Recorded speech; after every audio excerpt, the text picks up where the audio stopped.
প্রথমে চাঁদাটি বসিয়ে এখানে একটি গোল, মাঝখানে একটি ফোঁটা, এই ফোঁটায় আবার লম্বাভাবে চাঁদাটি বসিয়ে ঠিক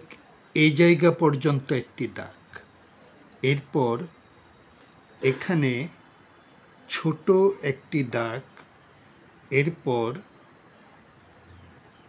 এখান থেকে এই দিকে আবার এখান থেকে এই দিকে,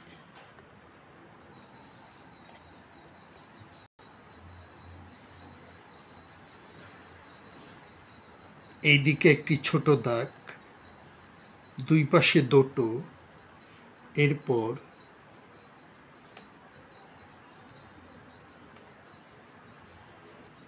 মাঝখানের দাগটি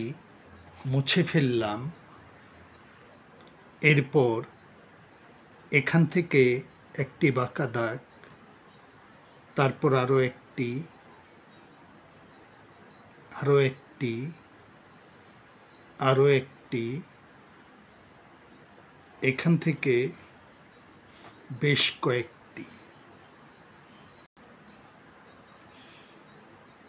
এখানে একটি নকশা, এরপর সাইন পেন, কালার,